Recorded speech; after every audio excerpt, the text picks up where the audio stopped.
믿음을 지켰습니다. 이제는 나를 위하여 의의 결과가 마련되어 있으므로 의로운 재판장이신 주님께서 그날에 그것을 나에게 주실 것이며 나에게만이 아니라 주님께서 나타나시기를 사모하는 모든 사람에게도 주실 것입니다. 아멘. 한 번 더. 7절 8절 시작. 나는 선한 싸움을 다 싸우고 달려갈 길을 마치고 믿음을 지켰습니다. 이제는 나를 위하여 의의 결과가 마련되어 있으므로 의로운 재판장이신 주님께서 그날에 그것을 나에게 주실 것이며 나에게만이 아니라 주님께서 나타나시기를 사모하는 모든 사람에게도 주실 것입니다. 아멘. 아멘. 자, 소개와 박수 치겠습니다.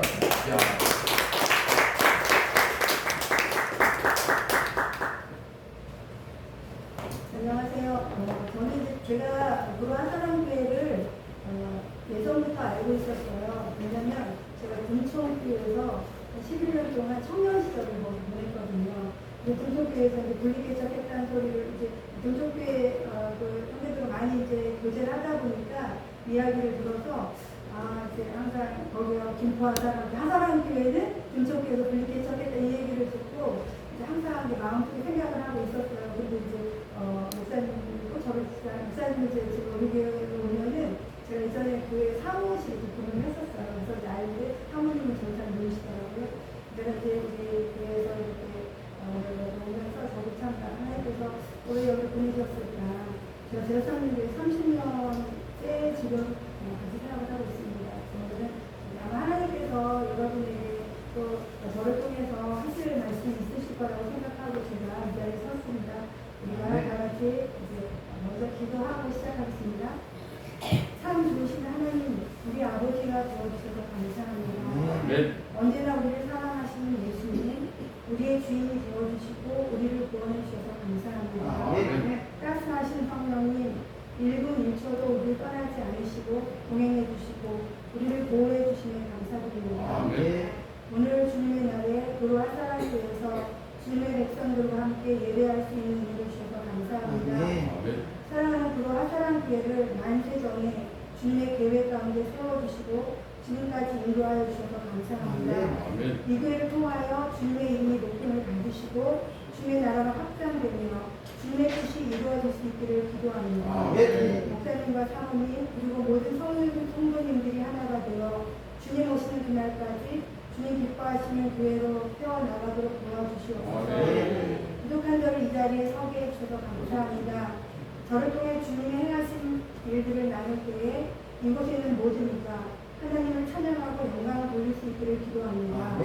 모든 영광은 하나님께서 받으시기를 원하오며 나의 주인 되시고 구원자 되신 예수 그리스도의 이름으로 기도드립니다.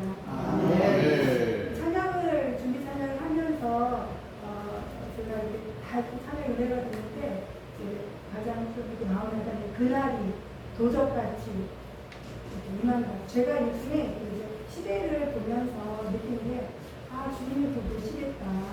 그런 생각 참 많이 들어요. 우리는 너무 악하기도 하고 너무 많이 세상이 막 젊은이들도 많이 변화하더라고요. 그래서 제가 이제 이쯤 성경에 보니까 이제 말세가 왔다. 우리 저 어렸을 때부터 말세, 제가 지금 65세인데 어렸을 때부터 말세가 왔다. 그래서 저희 언니는 어렸을 때부터 돈을 막 썼어요. 왜냐면은 이제 곧 주님 오시니까 이제 돈 갖고 있으면 안 돼. 나 써야 돼.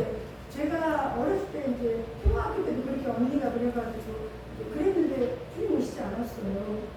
60명이 다 돼가는데 많으셨는데 요즘에 이 시대를 보면서 우리가 이제 믿는 사람들은 주님을 바라보고 살으니까 시대를 좀 읽어야 되지 않을까. 저는 굉장히 관심이 많습니다. 그래서 보다 보니까 이제 주님 오실 때가 예전부터 많이 이렇게 가까워졌다는 생각이 많이 들었어요. 근데 오늘 제가 찬양을 하면서 그날이 도적같이 될지 뭘 알지 못하냐 이 말씀이 이렇게 들어오면서 그렇기 때문에 우리는 이렇게 살면 안 되겠다.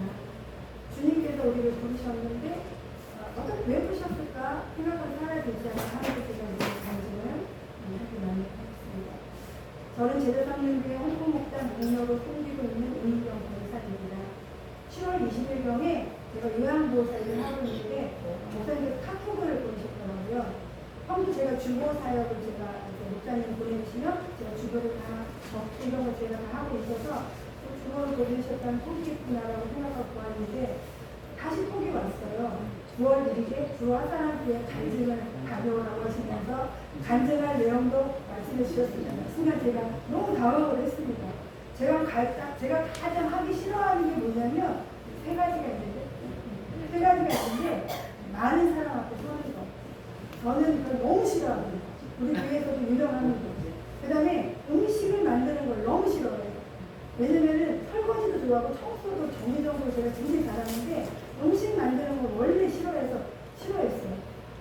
또 나가서 돌아다니는 걸 싫어해요. 사모님께도 말씀드렸지만 저는 어디 차 타고 다니는 것도 싫어하고 외국 가는 것도 싫어하고 어디 그냥 집에서 누워서 편안히 있고 이렇게 교회 가는 게 그러니까 제가 다행히 감사한 게 그래서 교회를 열심히 다니는 겁니다. 그 중에서 가장 어려워하는 일이 사람들 앞에 서는 것인데 어떤 날에도 고민이 됐어요. 그런데 또 제가 잘하고 있습니다. 순종입니다. 저는 이제 하나님께서 말씀하시면 무조건 싫어도 순종을 합니다. 그 다음에 이제 하나님이 직접 말씀 안 하시니까 이제 목사님께서 말씀하시는 게 무조건 순종하겠다는 저만의 이제 결심이 있기 때문에 속으로는 힘들었지만 알았습니다. 저희 목사님 승질이 급하셔가지고 바로 대답을 안 하면 힘들어하셔가지고 제가 알았습니다. 바로 답장을 보냈습니다. 제가 자주 부르는 찬양이 있어요. 저는 찬양 중에 은혜 참 많이 받거든요. 하나님의 부르심에는 후회하심이 없다. 하나님의 부르심에는 실수가 없다. 그 찬양을 하면서 하나님이 여기를 불러주신 거는 후회도 하고 실수가 없기 때문에 부르신 이유가 있겠구나. 또 그래서 이제 그 다음 장에 주 부르심 따라 예수 이름 부르면 나의 인생을 드렸는데 그래서 저는 이제 순종하게 한 거죠. 왜 하나님께서 그런 사람들의 부르시려는 것일까 생각하면서 순종을 하게 되었습니다. 저는 5살 때부터 교회에 다녔고 고등학교 2학년 때 세례를 받았습니다. 참고로 저희 집은 논산 훈련소가 있는 연무대가 저 친정이고 지금도 집은 있습니다. 그 연무대에서 제가 5살 때 교회를 다니는 이유는 그 연무대에 군인들이 군복이신 분들이 교회 개척을 아마 하셨나 봐요. 근데 저희 동네에다가 시골 한촌 동네 몇 가구 단위 동네에다가 교회를 개척하셨어요. 그때 목사님 기억할 최혜일 목사님께서 그때 개척을 하셨어요. 그러면서 여자 전도사님을 그 교회에다 이렇게 부임을 시켰어요. 근데 그 여자 전도사님이 하시는 일이 뭐냐면 어린이들 그 동네 어린이 저희 또래가 엄청 많았어요. 그 아이들을 모아서 지금 생각하면 선교를 하는 분이었고 근데 그 나이가 제가 5살이 돼가지고 제가 이제 그때 저도 이제 그걸 가서 선교를 하면서 황신덕 전도사님이라는 분이 여자분이 그 교회를 시작하면서 저희 어린이들을 데리고 시작을 하셨습니다. 그래서 그 교회가 근데 저희 교회 꽤 오래됐죠. 나중에 보니까 우리 등촌교회 박현진 목사님도 중회를 인도하셨다고 제가 등촌교회 가니까 되게 반가워하셨어요. 그런 이제 역사가 있는 그 교회를 5살 때 이제 나간 거예요. 고등학교를 제가 졸업하고 서울에 올라오게 되었고 등촌교회에서 청년 시절을 보냈습니다. 80년도에 등촌교회 와서 91년도에 제가 결혼을 아이를 낳고 이제 그 교회에 전입했는데 그때 제가 이제 결혼을 이제 할 나이가 됐는데 제가 등촌교회 김대현 장로님 친구와 제가 사귀었어요. 그 김대현 장로님 친구분이 우리 청년교회에 왔어요. 그래서 제가 그분하고 이제 교제를 결혼을 하려고 교제를 했는데 그분 집안이 이제 믿는 집안이고 그 청년도 신앙은 없었지만 그래도 믿는 집안이기 때문에 제가 결혼을 하기 위해서 거의 결혼 날짜를 잡으려고 했었는데 깨졌어요. 그쪽 부모님이 이제 아버님 그분이 이제 약간 쿠웨이트를 가서 이제 아마 관리를 하고 직원들 관리를 하고 있는데 제가 순진해가지고 저희 엄마가 대학교 때 풍토병 걸려 이러시는 거예요. 딱 쿠웨이트는 외국에 나가서 풍토병을 걸린다는 그때 유행이었어요. 그래서 제가 또 순진해서 풍토병 걸리면 가지 말라고 또 간다고 하더라고요. 그래서 풍토병 가지 말라고 했더니 그 아버지께서 저가 마음에 안 든다고 바로 이렇게 어디 서울부 부산에 있는 목사님 따님하고 서울부에 가고 간다고 저를 찾아왔다고 갔다 오라고. 워낙에 이제 1년 동안 저 교수하면서 편지를 100통 보내고, 막 좋은 시를 다 제가 들어가서 엽서에 만들어서 어마어마하게 보냈는데, 갑자기 서울 돌아와서 뭐 갔다 와서 결혼하겠지라고 생각했는데, 그분이 갔다 와서 일주일 만에 약혼을 하는 거예요. 지서를 저희 교회에서 다 알고 있고, 성형보호소는 다 알고 있는데. 그래서 제가 너무 힘들어서 그 여동생을 만나서 보니까 저를 만나기로 또 약속을 해놓고 이 사람이 약혼식을 한 거예요. 근데 이제 그 전날 그 약혼식, 그러니까 그 토요일 날 제가 그 여동생을 만나기로 한 전날 주님께서 찾아오셨어요. 제가 자취를 하고 있었는데 서울에 와서 들었는데 이렇게 주님이 서서 저를 이렇게 보시더라고요. 불을 보시면서 이렇게 좀 내가 있다고 말씀하셨어요. 그때도 기억을 하고 그래서 알았다고. 그 다음날 주일인데 제가 그 여동생을 만나서 확인을 하기 위해서 혼자 못 가고 저희 바로 위에 언니를 데리고 나가서 보니까 약혼했다고. 그때는 핸드폰이 없던 시대라 전화를 했는데 그래서 그때 그리고 제가 다시 이제 내발산동에 살아서 돌아오는 길에 주님께서 저의 마음을 이렇게 파란을 해주셨어요. 끝났구나. 그리고 나서 제가 이제 한 달 동안에 교회를 열심히 다녔죠. 그러니까 그때 전도사님께서 나중에 알게 되셨어요. 어떻게 이렇게 교회를 다녔으니. 근데 이미 하나님께서 저의 마음을 만져주셨더라고요. 이제 보면 이제 나중에 가겠지만 저는 하나님께서 어떤 만들어놓으신 길을 가고 있고 그래서 그리고 저는 여전히 교회 다니면서 그때 제가 세상에 믿을 거 하나도 없구나. 그래서 그때 이제 중요한 어리를 하기 위해서 이제 말씀을 배워야 되겠다 싶어서 제가 지금의 주님의 이재철 목사님이 그 강남에서 이렇게 성경 공부 모임을 하실 때 개척하기 전에 거기 찾아갔어요. 제가 매주 화요일만 찾아가서 말씀을 들으면 그때 이제 제가 하나님을 그때 인격적으로 제가 교회 모임에서 만났던 기회가 된 것 같습니다. 그렇게 이제 동성교회를 다닐 때 주님 저를 만나주셔서 했고 동성교회 다니는 어떤 여자 집사님이 계신데 그 집사님은 신앙은 별로 없으시고 그냥 연세 많으신 분 다니시는데 그 구역에 속해 있는 그 초등부 선생님이 저를 그 집 아들이 늦었는데 장가를 못 간다고 저도 그때는 이미 31살이었어요. 동성교회에서 유명했어요. 노처녀라고. 목사님 걱정하시고 저 윤선영 어떻게 하냐고 막 굉장히 그러셨거든요. 그런데 이제 그때 결혼을 그리고 한번 보라고 아들 보라고 믿지도 않는 뭐 신앙도 없는 사람 보라고 그때 제가 좀 얼마나 또 대단한지 구름바다 나서는 어디든지 가고 그래서 기들에도 복을 들고 가겠다고 매일 그러고 다녔어요. 나중에 목사님한테 엄청 혼났지만 미쳤다고 아니 저런 기도를 하냐고 믿지 않는 사람들이 만났는데 딱 보니까 제가 싫어하는 사람이었어요. 저는 저희 오빠가 저를 좀 많이 이렇게 때렸어요. 그러니까 뭐 좋아하면서 때려서 오빠가 좀 그러는데 덩치가 저희 오빠가 똑같더라고요. 무섭구나 싶어요. 저 사람 만나면 내가 완전 맞아 죽겠다 싶어가지고 제가 거절을 하려고 했는데 근데 그러니까 그분이 이제 그 만났는데 좀 얌전하긴 했지만 나중에 저희 형부가 보안사에 다녔어요. 항상 제가 누굴 만나면 뒷조사를 꼭 합니다. 그래서 이제 항상 저는 번호를 갖다 주고 역시 뒷조사를 했습니다.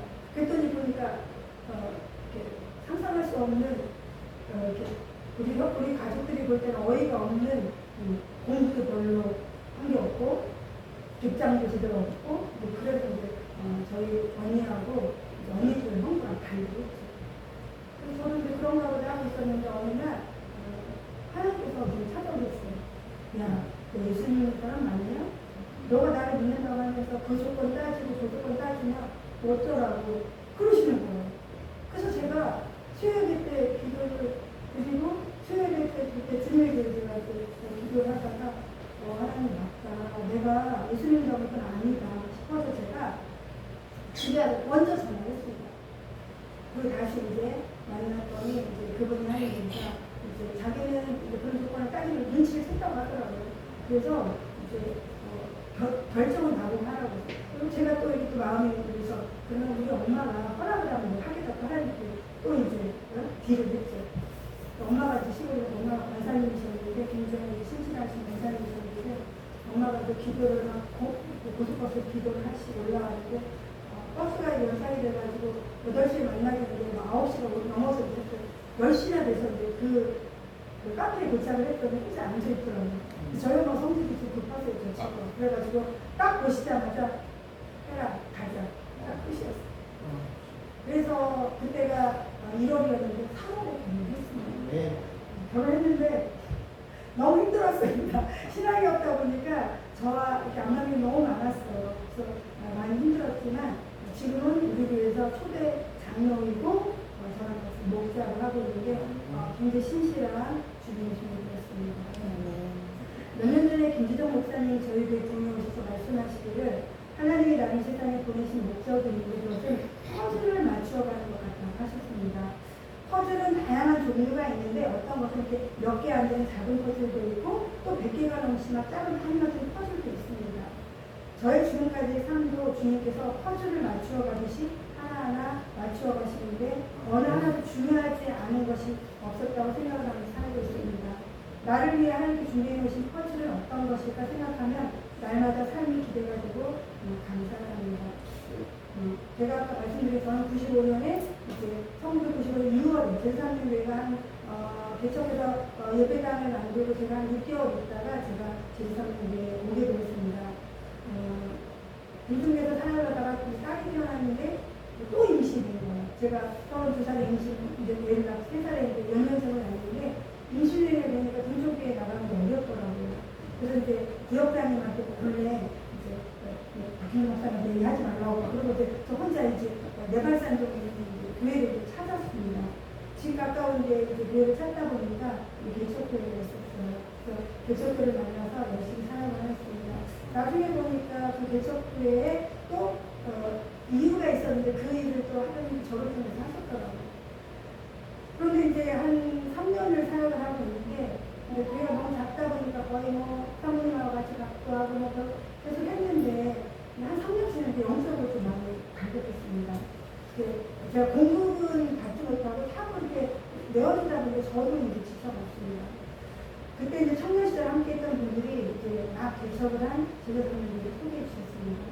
아무것도 알지 못하는 상황이었지만 하나님께 기도를 했습니다. 하나님 여기를 가야 될까요? 말아야 될까요? 그래서 저희 신랑은 신앙도 없으면서 교회를 잘 안 나가면서 자기는 그걸 안 가고 그때 다니던 교회를 자기가 인목포구에서 세우겠다는 거예요. 말도 안 되게. 그래서 이제 기도했자 하나님 신랑이 이번에는 신랑이 없으니까 같이 갈 수 있는 교회를 주세요. 라고 기도를 했어요.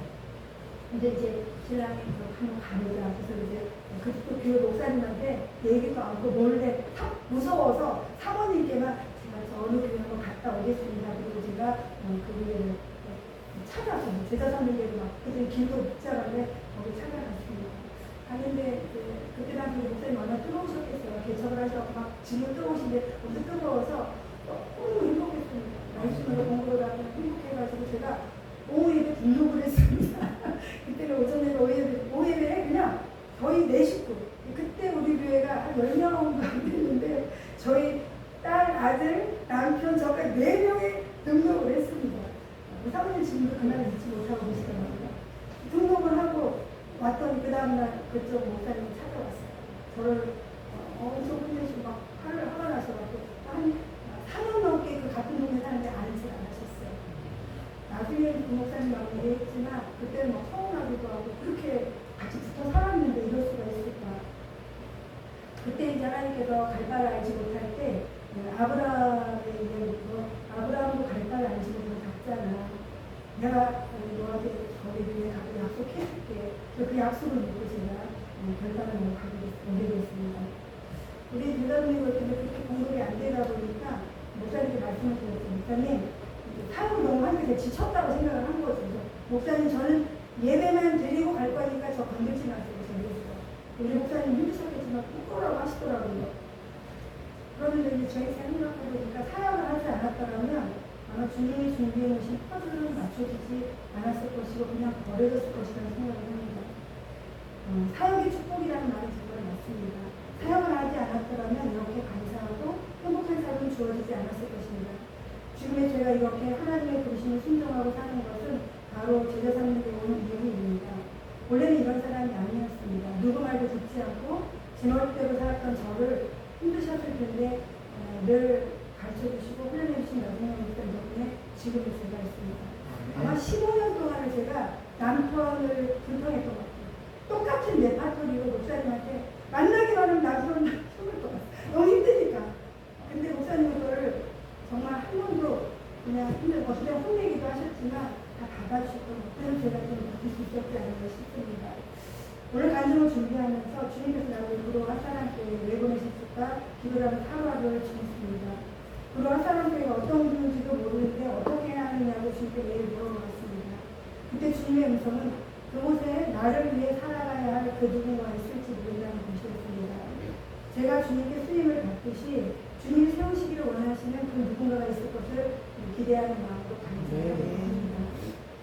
60년을 교회에서 보내고 생각하다 보니 저는 할 얘기가 하루 종일 얘기해도 저는 이렇게 할 얘기가 모자랍니다. 그 정도로 이야기가 많습니다. 그러나 오늘 목사님께서 제목을 주신 것대로 가정교회를 하면서 경험한 이야기를 함께 나누도록 하겠습니다. 특히 목녀 사역에 대한 이야기입니다. 저의 목녀 사역 기간은요. 2007년 5월에 우리 교회가 셀교회에서 가정교회로 전환했을 때 처음부터 목녀 사역을 시작했으니까 벌써 17년하고 4개월이 됐습니다. 처음부터 이제 홍콩에 계신 하웨이안 선교사님 후원하기로 하고 홍콩 목장으로 시작하였고 목녀로 지금까지 쉬지 않고 사역을 하고 있습니다. 가정교회를 시작하고 목장을 섬기면서 초년 때 제가 늘 입버릇처럼 하고 다니는 말이 생각났습니다. 제가 교회를 열심히 섬기니까 사람들이 사목감이라고 사모가 되면 어떻겠냐는 얘기 참 많이 들었습니다. 그때마다 저는 어렸을 때 그 시골교회에서 목사님 사모님 되게 어려우시더라고요. 그래서 저는 평시도 사역을 할 거라고 사모는 아니고 평시사역이 저는 맞다고 이렇게 늘 얘기를 하는데 목녀 사역을 하다 보니까 지금 하고 있는 사역이 바로 평신도 사역이 맞구나 싶었습니다. 목사님은 아니지만 목장에서 사역을 하는 것이 거의 목회하는 거랑 다름이 없더라고요. 전도도 해야 하고 말씀도 전해야 하고 기도도 해줘야 되고 신방도 해야 하는 거의 목회라는 것처럼 해야 한다. 더구나 밥도 해줘야 되지 않습니까? 그래서 가정에서 모이는 교회가 바로 그 목장 교회이기 때문입니다. 우리가 하나님께서 교회를 세우셨는데 저는 홍콩 목장 교회를 세우셨기 때문에 제가 사역하니까 이제 사모님은 아니지만 목사님은 아니지만 제가 목녀로서 교회를 세워가니까 평신도 사역이라고 생각합니다. 목녀 사역의 보람과 축복을 만들고 있습니다. 목녀 사역을 하지 않았더라면 그냥 교회 나오고 봉사하면서 열심히 신앙생활을 하고 이렇게 있었겠지만 목녀 사역을 하다 보니까 영혼권에 관심이 많아졌고 또 목원들을 돌아보면 섬기다 보니 어느새 주님이 원하시는 일을 하고 있구나 싶어서 참 감사합니다. 목녀 사역이 쉽지는 않았지만 정말 보람 있는 사역이 있는 표현이 왔습니다. 한 영혼이 돌아올 때 그가 변화가 보일 때 회복이 일어날 때는 세상에 어떤 것과도 바꿀 수 없이 기쁨을 경험하고 있습니다. 또 하나님께서 다 기억을 하고 계신다니까 얼마나 좋은지 모릅니다. 하나님 앞에서 변함없이 저희들이 기질이 좀 별로 바뀌는 스타일이 아니라 그냥 한 번 가면 그냥 저희 목사님이 저희들 별로 곰입니다. 곰처럼 그냥 이렇게 가는 스타일인데 변함없이 사역을 하니까 하나님께서 저희 가정에 복을 참 많이 주셨습니다. 또 가장 감사한 것은 기도가 하나도 땅에 떨어지지 않습니다. 어느 정도는 저는 신호등을 가다가 하나님 신호 지금 더 바꾸네. 바꿔야 돼요. 바로 바뀝니다. 저는 그걸 매일 하나님 살아계신 신호등을 갖고 확인을 할 정도로 하나도 제가 기도한 것을 정말 하나도 땅에 떨어지지 않으셨습니다. 뿐만 아니라 저를 얼마나 사랑하시는지 한시도 눈을 떼지 않으시고 나를 지켜보시는 내 마음을 다 주셨습니다. 저희 가정은 물질 어려움을 겪었습니다. 우리 목사님께서 저희 가정 때문에 걱정도 많이 하셨습니다. 저 역시도 죽기 전에 빚을 다 갚을 수 있을까? 아이들 학교를 보낼 수 있을까? 결혼을 시킬 수 있을까? 걱정하는 날이 참 많았습니다. 그러면서도 목녀서 사역을 열심히 할 수 있었던 것은 모두 하나님의 은혜인 것 같습니다. 날마다 울면서 기도하고 답답해서 기도하면서도 목녀 사역을 한 주도 쉽지 않고 하겠습니다. 제가 유방암 수술을 11년 전에 했습니다. 그래도 목장모님과 주일예배를 쉬지 않겠다고 하나님께 저 안 쉬고 싶다고 얘기했더니 하나님께서 쉬지 않도록 이렇게 다 이렇게 다행히 유방암이 이렇게 점만 있어가지고 제가 수술을 했습니다. 돈이 없어도 제가 아파도 하나님 감당, 제가 소원한 대로 다 들어주신 거죠. 어느 날부터는 기도를 하였습니다. 지금 제가 지금까지 주님께 열심히 섬겼는데 우리 아이들에게는 저처럼 어려움을 겪지 죽지 않게 해주세요. 또 믿음의 가정을 이루어 노래 가정처럼 모일 때마다 주님께 예배하고 주님을 찬양하는 가정이 되도록 해주세요. 그렇게 해주지 않으면 저 힘들어요. 그리고 협박 비슷하게 기도하기도 했습니다. 그렇게 기도할 수 있는 것은 하나님이 나의 친아버지이시 때문에 저는 당당하게 지냈었어요. 나의 아버지께서는 그 기도를 다 받아주셨습니다. 어느 순간 하나님께서 나의 기도대로 빚을 어느 순간 몇 년 전에 다 갚으셨어요. 기도한 대로 자녀들을 믿음의 가정 얻게 하셨고, 요즘처럼 젊은이들이 힘들다고 하는데 자녀들의 기도질에 어려움 없이 비단 없이 살도록 기도를 응답해주셨습니다. 참고로 저희 아들은 강남에 있는 아가씨가 더 있습니다. 근데 저는 이제 저기 강남에서 상관없는데 그 자매가 그 며느리가 굉장히 신앙이 좋았더라고요. 그래서 그 강남의 논현동에 굉장히 80몇 평 이렇게 집을 갖고 있는 그런 가정이었는데 그 며느리가 신앙이 좋았고 막 성교에 관심이 많으면서 나이는 좀 많지만 늘 하나님을 기도를 했다고 합니다. 믿음이 좋은 남자가요. 그래서 이제 저희 딸하고 우연히 이제 그 며느리가 교제를 하다가 저희 딸이 저희 가정 얘기를 하니까 그런 가정이 있나? 그래서 너무 좋아했다고 해요. 그래서 우리 딸이 오자마자 엄마 우리 이제 동생이 아들이 동생인데 너무 소개해 주겠다고. 그래서 이제 그 자매하고 소개팅을 했는데 둘이 엄청 좋아가지고 이제 사귀고 있었습니다. 근데 이제 그 엄마가 보니까 이제 저희가 아무것도 없고 저희는 집도 월세거든요. 그래서 월세 사람들은 이제 이 엄마 입장에서는 딸이 결혼하는 걸 원하지 않았나 보고 제가 한복을 맞추러 가니까 그 엄마가 저한테 얘기를 하시더라고요. 우리 딸이 아무것도 안 보고 믿음 하나 봤다고. 그래서 뭐래 속으로. 그럼 대체 뭐가 필요해? 이런 정도 제가 좀 당당합니다. 그 엄마가 두 번 또 악이 나서 선수가 나서 보니까 또 얘기를 하시더라고요. 또 어쩌라고. 저는 이제 약간 그런 편인데 어떤 믿음 좋은 그 며느리가 저희 아들이 제 family 자랐으면 어떤지 아세요? 저희는 목사님한테 낳고 자란 아이들이기 때문에 그냥 신실합니다. 그래서 지금은 엄청 행복하게 살고 있습니다. 저는 상관이 없습니다. 그래서 소개하고 이제 그 상견례 나러 갔을 때 그분 집은 딸네 가정이 좀 믿음이 좋은 집안인데 그 엄마랑 절에 교회에 오셨던 분이라서 제가 가자마자 그 교회를 다니면서 앞으로 제가 집사님이라고 부르겠습니다 하고 시작을 했습니다. 저는 상견례라고 하도 이렇게 두려움이 없어요. 왜냐면 제가 근데 하나님 워낙에 엄청나시니까 돈도 중요하지 않고 항상 잘 살고 저는 약간 지금도 그렇게 하면서 살고 있습니다. 이렇게 하나님은 저희들이 보여주셔서 걱정하지 않고 너무 사역할 수 있도록 자녀들은 자녀들대로 잘 신앙생활 잘하고 열심히 또 딸은 이제 영신교회 그 김상호 목사님께서 우리에게 수련회 왔다가 우리 딸이 너무 마음에 들어가지고 자기 교회 청년 회장을 소개시켰는데 바로 그 아버지랑 지금 그 영동에서 이렇게 영동 같은 고심이더라고요. 거기서 너무 열심히 사역을 거기서 상견례를 갔다 오면 그자는 결혼 날짜 정하고 너무 이렇게 행복하게 그래서 영신교회에 보냈고 그 목사님 혼나면서 제가 아이들을 다 떠나보냈어요. 이 목사님한테 엄청 지금도 이 목사님 싫어하십니다. 근데 저는 이제 어려서 교회를 데리고 있었기 때문에 스스로 하도록 하게 저는 보냈습니다. 거기서 지금은 유치부 디렉터, 유치부 유아부 사역을 전담하고 있는데 목사님 그러신다고 합니다. 이렇게 대단한지 몰랐다. 지금은 이제 영신교회에서 엄청 열심히 바람을 잡고 다니는 그런 딸입니다. 성경에 보면 욕처럼 애매히 고난을 당받은 사람이 없다고 합니다. 그런데 신기하게도 하나님이 가장 말씀을 많이 하실 때가 높이 살아갑니다. 그러니까 힘들 때 하나님은 말씀을 많이 해주시고 가까이 계신다고 합니다. 우리가 힘들까봐 곁에서 사랑으로 위로의 말을 해주시고 나를 떠나지 않으시는 긍휼이 많으신 그 하나님은 내가 어려울 때 더 친밀하게 가까이 있다고 합니다. 그래서 아마 저에게도 그러지 않았나 싶습니다. 목장이 힘들 때 어떻게 극복했는지 나눠달라고 목사님 말씀하셨어요. 사실 저희 홍콩 목장은 정말 힘든 목장이었습니다. 17년이 넘게 이루 말할 수 없는 일들이 많았습니다. 처음부터 함께 사역할 일꾼도 없고 또 가난하고 어려운 목원으로 함께 시작을 해왔습니다.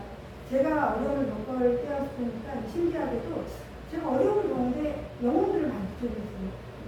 제가 교회 뒷집에 조금 집에 살고 있을 때 제가 외모는 좀 이렇게 보이지 않았나 봐요. 근데 제가 나 우리 여기 살아 그런 사람들이 은혜를 받고 목장이 보니까 제가 가난하게 사는 걸로 인해서 정말 전도가 어마어마해요. 제가 거기에 8년 사는 동안 분가를 2번 했습니다. 그 정도로 하나님께서는 그 가난한 것을 사용하시더라고요. 근데 삶이 어렵고 힘든 사람들이 금요일이 되면 목장에 가서 밥을 먹고 간식도 먹고 하고 싶은 이야기를 할 수 있도록 이제 섬겨주니까 너무나 좋아하니까 떠나질 않더라고요. 저는 만나는 사람들 목장에 오게 하였고 특히 아이들이 있는 엄마들이 많이 와서 정착을 잘했습니다. 목원은 많아지는데 목장을 세울 사람이 없어서 다른 목장에서 목장을 세우고 저희 목원들을 보내는 방법으로 2번 분가를 했고요. 분가한 후에는 다시 또 어려워집니다. 좋은 사람을 다 보내고 나면 저는 또 이제 안 되는 사람을 내리고 또 이제 해야 합니다. 전도를 이렇게 채우면서 열심히 사역을 하였습니다. 목장이 온전한 분가를 하지 못하니까 목장을 세우지 못하니까 마음이 힘들어서 중기도 기도를 했습니다. 우리 목장에서 목장을 세워 목장을 분가하게 해달라고 기도를 했습니다. 또 주님은 그뒤 응답하셔서 2012년에 이제 목장을 세워서 온전한 분가를 하였고 그 목장은 또 다른 목장을 분가해서 재생산까지 하게 되었습니다. 그러나 남아있는 목원들은 여전히 세워지지 않았고 또 너무 약해서 주일에 예배도 잘 나오지 않는 일도 있었지만 이제 목장은 여전히 매주마다 모임은 갖기는 했습니다. 그럴 때마다 목사님께서는 교회가 가장 힘든 목장이라고 저를 많이 안쓰러워하셨습니다. 어느 날은 목장 모임에 아무도 나오지 않아서 음식을 차려놓고 목자와 둘이 앉아서 눈물을 흘리며 모임을 하기도 하였습니다. 그렇게 목장을 오래 하다 보니 점점 남아있는 목원들이 목장과 교회에 익숙해서인지 목장 모임한테 불평을 하기 시작하였습니다. 이것저것 불평은 왜 그리 많은지 들어주다 보면 끝이 없습니다. 그렇다고 무시하면 목장 모임이 나오지 않을 것 같아 들어주니 나눔도 잘 되지 않을 뿐 아니라 목장 모임을 순서대로 하지 못하는 날이 많았습니다. 억지로 모임을 이끌면서 지내다 보니 목면 저도 지쳐가기 시작했습니다. 결국에는 목장 이야기도 홈피에 올릴 수가 없어서 목사님께 말씀을 드리고 2년 넘게 내용도 없는 목장 모임을 하였습니다. 이렇게 모임을 계속하는 것이 주님 앞에 제가 죄송스러웠습니다. 그런 동안 중에 작년에 20년이 넘게 다녔던 목원은 결국 교회를 떠나고 싶다고 말했습니다. 그분이 제가 또 전도한 사람이기도 하지만 몇 번을 이야기할 때마다 참으라고 했는데 너무 심하니까 저도 힘들었습니다. 그래서 제가 가만히 살펴보니까 이제는 교회를 떠나지 않고 예수님은 머리 쓰면 않는 것 같아서 결국은 그다음에 떠나가려면 가라고 얘기했습니다. 그 목원은 이제 동네에 있는 자기 집 앞에 있는 교회를 떠났습니다. 거기서 끝난 게 아니라 그때 불평하고 있던 멤버 중에 같이 불평하는 사람들이 있었습니다. 그 2명의 이제 목원들이 불평이 워낙에 많아서 교회 와도 불평, 목사님한테 불평, 불평이 너무 많더라고요. 그러다가 이제 작년에 떠났지만 올해까지 버텼습니다. 뜨거워서 올해 1월 둘째 주일에는 우리 목사님 특송을 하자고 한 번도 해본 적이 없는 우리 목사님 교회에서 난리가 났습니다. 조국 목사님 저런 목사님이 아닌데 특송 또 옷까지 맞춰있다고 옷까지 쫙 맞춰있고 둘째 주에 저희가 특송을 하였습니다. 그리고 이제 정착을 했나 싶었는데 그 목원들 또 2명이 목원들 2명이 2월에 목장과 교회를 떠났습니다. 말도 안 되죠. 특송까지 해놓고 왜 떠나냐. 그래도 떠났습니다. 거기다가 제가 품고 기도하고 있던 이제 그 목장에 나오는 VIP까지 그들과 합류했다는 소리를 들으면서 화가 났습니다. 그때 주님께서 저에게 말씀하시기를 네가 할 일 다 했다고 하시면서 위로를 네가 할 일 다 했으니까 그러면 됐어라고 말씀하시더라고요. 그렇게 작년과 올해에 목원 3명과 목장 방문이 이루어지고 있는 VIP 1명이 목장을 떠난 것입니다. 지금 현재 저희 목장의 가족들은 이제 가정들을 시작하고 제가 전도할 사람이 없어서 이제 서너 때 제가 직장에 근무할 때 같은 건물에 있던 친구가 있었어요. 그 친구를 전도했는데 그 친구가 너무 세가지고 한 번도 전도할 말이 없는데 전도할 사람은 전도를 했습니다. 또 이제 순순히 교회를 오더라고요. 그 친구 16년이 됐습니다. 근데 아직도 교회 사역도 안 하고 교회도 왔다 갔다 하고 목장도 백화점에 근무한다고 목장에 오고 교회는 절기 때만 오는데 절기 때는 꼭 알아보고 적어놓고 절기 때만 오는 그런 목원인데 그 목은 하나님께서 또 기도했습니다. 하나님 저 인간을 조금 해주십시오. 어려워야 교회에 오니까 정말 하나님이 응답하셔가지고 백화점에 잘렸습니다. 올해 잘려가지고 수족을 먹고 왜 매주마다 열심히 오고 있고 목장에도 열심히 거기다가 그 집을 이제 신우가 그 집을 또 주었어요. 밀라고. 근데 갑자기 신우가 와서 안 주겠다고 또 한 거예요. 근데 오늘 얼마 안 돼. 충격을 먹어가지고 지금 멘붕 상태로 지내고는 있는데 그러면서 주님을 많이 찾았습니다. 그래서 이제 요즘에는 고백이 많이 달라져서 이제 신앙적인 고백이 많이 일어나는 그런 이영수 목원이고요. 10년 전에는 이제 그 딸이 이제 우리 교회 다른 목장에 왔었습니다. 저는 일단 관계만 맺으면 저는 죽습니다. 그래서 어떻게든 전도를 하려고 해서 관계만 있으면 저는 무조건 시작을 합니다. 그래서 그 엄마를 이제 길에서 동네에서 길에서 만나면 안녕하세요. 그 엄마는 낯이 오라겠죠. 고개 들고 우리 가는 거예요. 아 저희가 어떻게 해야 되나. 그런데 이제 만날 때마다 항상 인사를 하고 혜선이 어머니 안녕하세요. 그렇게 계속 합니다. 그러다가 이제 어느 날 그분하고 무슨 관계가 맺어졌어요.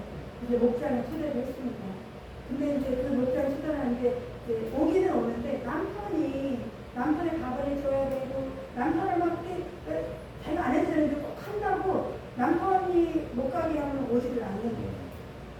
그렇게 10년이 됐습니다. 그런데 이제 남편도 이제 목장을 좋아하고 이제는 이제 목녀를 좋아하고 근데 딸이 좀 상황이 있었어요. 딸이 이제 결혼할 때 임신했는데 저희 목사님 뜨거우시잖아요. 좀 혼났다고 그 목녀가 그렇게 했다고 그래가지고 그 남편은 제가 목녀니까 모든 목녀는 똑같은 목녀인 줄 알고 저를 미워했던 겁니다. 지금은 이제 아니라는 걸 알고 지금 저를 되게 좋아하고 인사를 잘하고 있습니다. 그게 낯을 가렸으면 이제 4년 만에 교회 등록을 하고 세례를 받았습니다. 하고 싶게 했습니다. 그리고 그 목원은 요즘에 이제 믿음을 자라서 사역도 하고 11조도 하고 또 저희 회원교인이 되게 어려운데 회원교인이 얼마 전에 됐습니다. 그런 목원 김양장 목원이었습니다. 그리고 올해 3월에 이제 교회 등록한 김덕희 목원과 6월에 세례를 받은 강동태 목원 그리고 목사와 목원을 저 이렇게 6명이 매주 목장론을 하면서 행복하고 기쁜 모임을 하고 있습니다.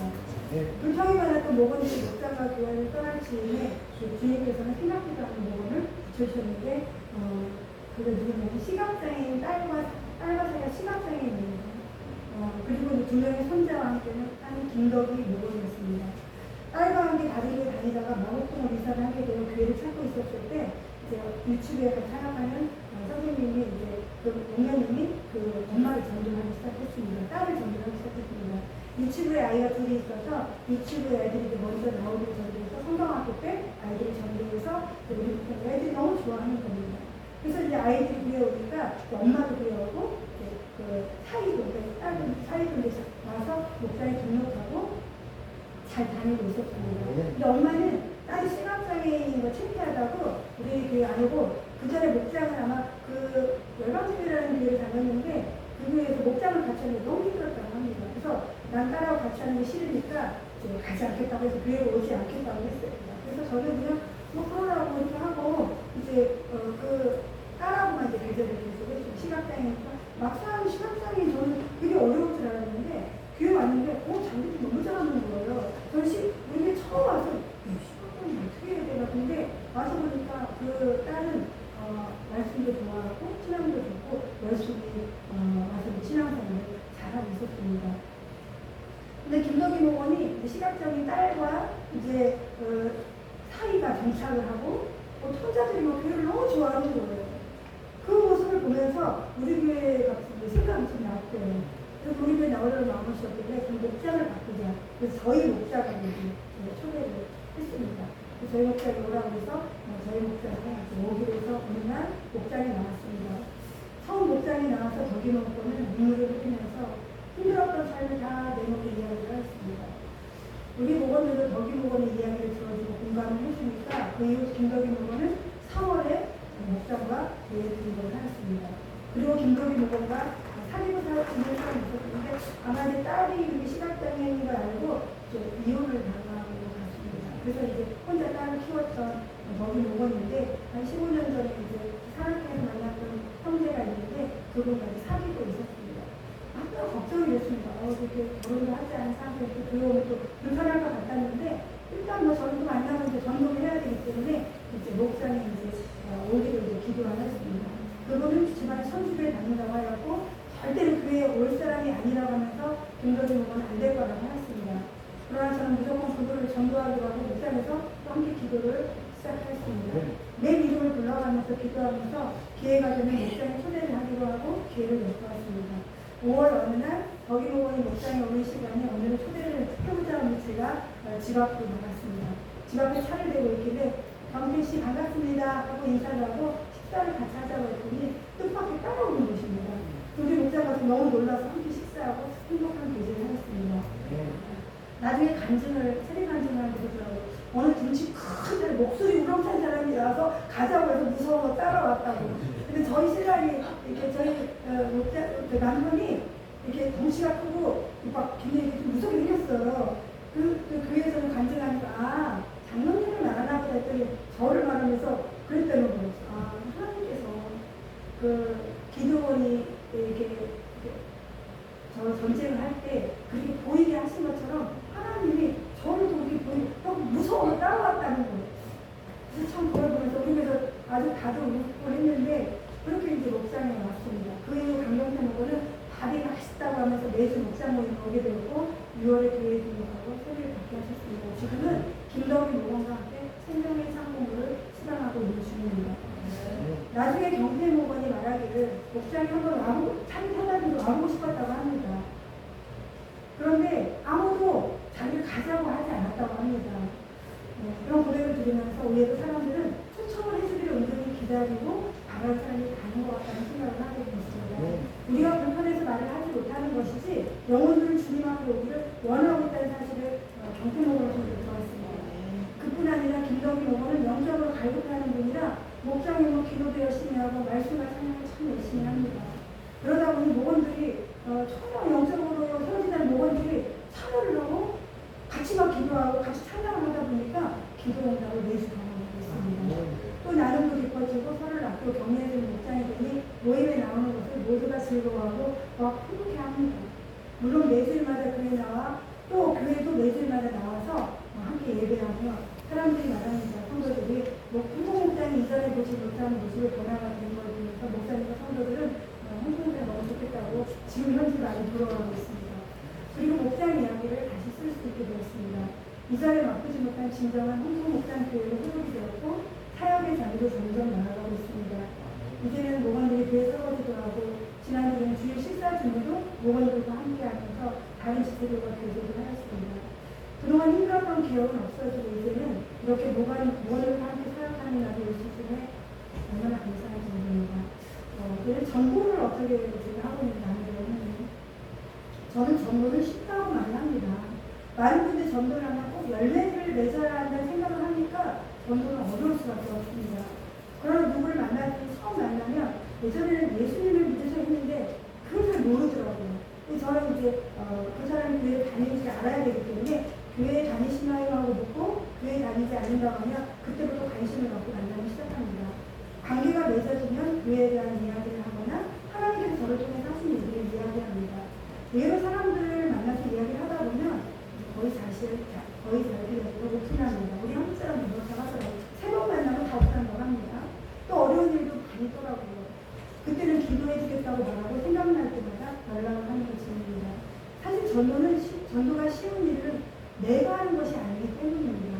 내가 한다고 생각하면 어려워서 못하지만 내가 하는 것이 아니기 때문에 전도는 쉬운 것입니다. 때로 상대방이 불편해하기도 하고 싫어하기도 하지만 저는 별로 개의치 않습니다. 하나님께서 전하라고 해서 전할 뿐이지 그 영혼이 거절하는 것은 나의 문제가 아니기 때문입니다. 주님께서 택하신 백성은 구원을 하실 것이고 아니면 내가 전하는 것을 주님께서 기억하시고 나에게 상을 주신다고 하셨기에 저는 하늘의 상을 쌓아놓으려고 열심히 복음을 전하고 있습니다. 예전에 제가 이제 부산교회가 좀 멀어서 그 가까운 그 동네 가장동 교회에 교회로 가서 어느 목사님이 그 담임 목사님이 새벽 기도 때 그런 말씀하셨어요. 우리가 전도를 하면 벽돌이 하나 천국에 올라간다고 합니다. 그 벽돌이 하나 올라가서 벽돌이 쌓여져서 아주 굉장히 좋은 집을 이렇게 하나님께서 준비해 놓으신다고 합니다. 근데 그 말씀을 또 박인수 목사님도 하시더라고요. 박인수 목사님 오셔서 천국에 가면 하나님께서 이렇게 하나님 충성된 종에게는 어떻게 하냐면 그 사람이 원하는 집을 주신다는 거예요. 그래서 저는 하나님께 꿈을 꿨습니다. 하나님 저는요 시크릿 가든인가 그거 보셨나요? 거기가 유리창으로 쫙 되고 막 이렇게 그 정원이 저는 그런 집을 달라고 기도하고 있습니다. 그래서 제가 전문가는 하나님 그런 집을 꿈꾸면서 저는 기도를 하고 있습니다. 우리가 하는 여기저기 예수님의 복음을 전하기만 하면 됩니다. 그 결과는 주님께 맡기고 우리는 주님께 받을 상이 늘어나는 것이니까 후회가 하나가 없습니다. 저는 처음 만난 사람에게도 저의 이야기를 부끄러워하지 않고 이야기를 합니다. 빚이 많았던 이야기, 이마감이 걸린 이야기, 집은 월세로 살고 있고 직업은 요양보호사 일을 하고 있고 등등 이야기를 하면 거의 대부분의 사람들은 저의 약함을 보아서인지 전혀 거부를 하지 않습니다. 저는 나의 약한 것들을 자랑하면서 예수님을 믿으면 행복해진다고 이야기를 해줍니다. 또 그들의 이야기를 들어주고 함께 나누다 보면 사람들은 모두 저를 좋아합니다. 그리고 자주 만나고 싶어합니다. 그러다가 어려운 일이 생기면 저를 찾습니다. 그때 저는 바로 전도를 합니다. 그러기 위해서 저는 만남의 끈을 절대 놓지 않습니다. 하늘의 때가 언제인지 모르기 때문입니다. 아까 우리 3명과 함께 목장을 떠났던 그 부위한테 어느 날 3주 전에 전화가 왔습니다. 저는 저를 불편해하는 사람에게는 이제 구원받아야 할 사람은 기도를 하지만 연락을 하지 않습니다. 저를 튕깁니다. 그 부위한테도 한동안 전화를 하지 않았습니다. 눈치로는 아마 같이 그들은 합류했을 거라는 눈치가 있어서 전화를 안 했습니다. 어느 날 그 부위한테는 만날 사람도 없고 외로워지니까 제 생각이 났나 봅니다. 함께 떠났던 사람들과 관계를 맺다가 마음 상한 일이 있었다며 저에게 연락이 왔습니다. 그때 저는 할렐루야를 외치며 계속 지난주에도 몇 번 만남을 갖게 되었습니다. 저는 바로 목장에 다시 나오도록 초대를 해놓고 이제 하는데 이제 교회를 이분이 이제 막 특성대로 몇 번씩 가끔 나왔기 때문에 교회 나오는 것은 좀 부담스럽다고 합니다. 그래서 목장 모임에만 나오라고 이야기를 하고 지금 목원들과 함께 그 뒤앞에서 계속 기도를 하고 있습니다. 영화 용가리를 만든 신영래가 말하기를 이 세상에는 두 종류의 사람이 있는데 용가리 영화를 본 사람과 용가리 영화를 볼 사람만 있다고 합니다. 저는 이렇게 말합니다. 이 세상에는 예수님을 믿는 사람과 예수님을 믿어야 할 사람만 존재합니다. 이렇게 저는 말하고 다니는데요. 전도는 못해서 안 하는 것이 아니라 안에서 못하는 것이라고 생각합니다. 전도는 누구나 할 수 있습니다. 주님이 가장 원하시고 기뻐하시는 일이기 때문에 저는 날마다 영혼 구원하는데 지금도 집중하고 있습니다. 앞으로 저의 소망은요. 제 나이가 65세인데 목련도 사역을 하고 있고 홍콩에 하늘성도 흘러나오고 있지만 주님께서 이제는 직접적으로 성교하는 데 관심을 갖게 하셨습니다. 저는 계획하지 않았지만 주님이 여전히 저에 대한 퍼즐을 하나하나 맞추어 가신 것 같습니다. 작년 추석에 제가 다니는 거 싫어하고 또 외국도 너무 싫어 준비하고 싫기 때문에 안 가야 되는데 저희 언니를 통해서 갑자기 그 전에 제가 목회자 세미나를 가서 만났던 캄보디아 선교사님이 계셨어요. 같이 이제 같은 집에서 묵었는데 그걸 만났는데 오래돼도 저는 관심이 없고 그냥 그분 계시고 하는데 연락만 하고 지냈었는데 저희 언니가 이제 목사님이셨습니다. 그리고 저희 목사님이 돼가지고 이제 사역을 공부할 때 이게 주로 이제 약한 이렇게 막 아이들 두고 장애인들을 위해서 많이 사역을 하고 같은 동네에서 저를 도와주는데 어느 날 언니가 그 선교사님 소개시켜달라고 하는 거예요. 제가 왜 소개시켜달라고 물었는데 갑자기 그 언니가 그 선교사님한테 이렇게 연락을 하기 시작했는데 그 캄보디아에 있는 그곳에 5천만 원을 공급을 했어요. 저도 몰랐습니다. 어느 날 야 위험한 거 아니에요? 뭐? 거기다 5천만 내 한 해 연봉을 헌금하기로 했어. 지금 하고 있는 중이야. 작년입니다. 그래서 갑자기 캄보디아를 한번 가고 싶다고 합니다. 제가 언니는 아무도 모르는 사람들이고 저만 그 선교사님을 아는데 그럼 어떻게 같이 가야 되겠다 해서 제가 가기 싫은데 어쩌고 이제 가기로 하고 작년 추석에 캄보디아를 이제 언니와 또 장애인 아이들과 몇 명을 데리고 캄보디아를 갔습니다. 가서 보니까 굉장히 오카르 목사님이 그 땅을 사주셔서 국제학교를 캄보디아 따끔하오라는 그 지역에 짓고 있는데 너무 선교사님이 막 지쳐서 몇 번이나 지쳐서 그만하고 싶다고 하나님한테 만날 얘기를 하고 있는 중인데 저희 언니가 그때 5천만 원 홍보를 해서 파리를 깔고 있는 중이라고. 근데 그 선교사님을 만나는데 너무 눈물이 났습니다. 야 저렇게 헌신하고 계신 분들 이렇게 요즘은 정말 아무것도 아니구나. 근데 그 선교사님과 저희가 3박 5일 같이 있으면서 이제 보아원 사역, 노숙자 사역, 시골교회 아이들 사역 가서 보니까 아이들이 다 옷을 막 빨아먹고 다니는 그런 옛날 우리 10년대 같은 그런 곳에 사역을 하고 계셨습니다. 그래서 이제 가서 저희는 할 수 있는 게 없어서 이제 성교사님 위로해 드리고 왔습니다. 근데 그 단체는 피지 차이드라는 단체더라고요. 지금도 이제 건축이 제가 또 완료되지 않고 있었습니다. 하나님께서 그것을 보여주시고 저한테 다시 이제 꿈을 꾸게 하셨습니다. 그래서 저희 목사님도 놀랐고 아니 이놈이가 순전히 다리가 아닌 저희는 왜 카운티까지 갔다 오냐고 놀라셨습니다. 그래서 저도 이제 제가 원한 게 아니라 갔는데 올해 또 한 번 추석에 캄보디아에 가기로 했고 저희 신랑이 이제 피임 구출을 한 거라서 그것을 할 수 있는 게 있으니까 저희 남편과 같이 가기로 했습니다. 이렇게 해서 이제 성교의 꿈을 한 포기하셨고요. 두 번째 소망은 이제 우리 목장이 이제 또 완전한 분가를 하는 것입니다. 그전에는 우리 목장 공부를 세울 사람이 없는데 우리 강정순 목원과 우리 김덕희 목원이 아주 열심히 막 뜨겁습니다. 생명을 삼고 뭐 2시간 했는데 갑자기 성경을 자꾸 읽어봤다고 합니다. 성경을 읽었는데 막 요약하면서 막 성경을 3번4번씩 읽는데 너무 좋다고 합니다. 또 기대가 돼서 저 사람들 목장을 세워서 목장을 보면 저는 전도가라고 합니다. 그래서 목원들도 이제 우리 목장의 목원들 남편들을 초대하고 있습니다. 절대로 안 된다고 하는데 저는 안 되는 게 없습니다. 그래서 지금은 남편들 밥을 먹자고 지금 초대를 하는 중입니다. 저번에 한번 초대를 했는데 이제 못 왔고 시원한 가량을 하자고 해서 남편들도 그 2명 남편들을 초대해가지고 목장에 세워주면 분가를 꿈꾸고 있습니다. 그리고 또 목원들이 이제는 같이 꿈이 생겼어요. 그래가지고 그거를 관심이 없는데 이렇게 이제 한 사람의 변화가 되니까 그들이 같이 기도를 하고 있습니다. 간증을 마무리하려고 합니다. 올해 주일학교, 우리 고신주일학교 운동학 주제가 하나님 나라를 구해옵니다. 마태복음 6장 34절 말씀을 3번으로 하면 너희는 먼저 하나님의 나라와 하나님의 의를 구하여라. 그리하면 이 모든 것을 너에게 더하여 주실 것이다. 저는 날마다 묵상하면서 먼저 하나님의 이름을 높여드리기 위해 살고 하나님의 통치를 받는 삶을 살며 하나님의 뜻을 이루어 사는 삶을 향해 나아가고 있습니다. 제가 주일학교를 찬양 중에 하나님의 열심이라는 찬양이 있는데 혹시 아시는 분 계신가요? 저는 그 찬양을 부르고 싶었는데 제가 예전에 돈이 없고 빚이 많을 때 부른 찬양을 뭐냐면 주와 함께라면 가난해도 좋아 주와 함께라면 유방하며 병들어도 좋아를 제가 옛날에 스무드쌤이랑 간증할 때는 그 찬양을 찬양이 바뀌었습니다. 하나님의 열심히 찬양인데 제가 부르고 싶은데 좀 어렵더라고요. 잘 가사를 제가 전해드리도록 들어보세요. 사랑하는 여자라 너의 작음으로 내게 느끼었다. 너와 함께 걸어가는 모든 시간이 내게 힘이다. 사랑하는 아들아 내 연약함도 내게 큽니다. 너로 인해 잃어버린 나의 양들이 돌아오더라. 하나뿐인 사랑아 내게 부탁이 있다.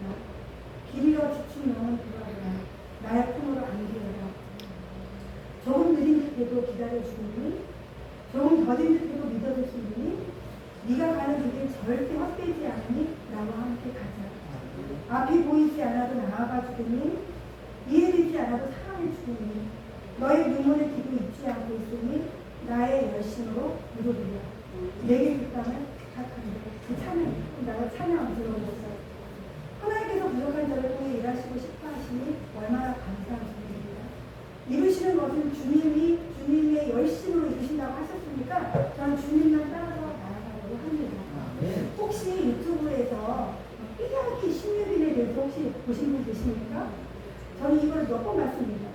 신유빈이 얼마 전 그냥 파리올림픽 여자 탁구 단체전 동메달을 딴 탁구선수죠. 신유빈이가 만 5세 때 강호동의 스타킹에 나와서 했던 이야기가 있습니다. 전 너무 귀여워가지고 제가 엄청 많이 봤습니다. 나는 밥보다도 아이스크림보다도 친구보다도 탁구가 좋아. 강호동이 물어봅니다. 그리고 누구보다 좋아. 탁구가 좋아. 이랬더니 그 아기가 그렇게 탁구를 좋아했던 이야기가 올림픽 백두 선수로 나가고 동메달을 따고 그 이후에 지금 현재 스포츠 평판 1위가 손흥민에서 신유빈으로 바뀌었다고 합니다. 저희도 검색을 해봤더니 물론 광고계에서도 신유빈 광고를 하고 나면 엄청난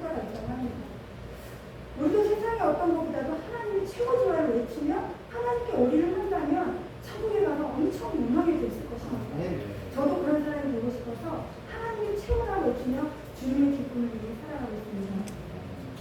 주님께서는 저에게 늘 말씀하십니다. 난 너를 너무나 사랑해서 늘 함께 하고 싶구나.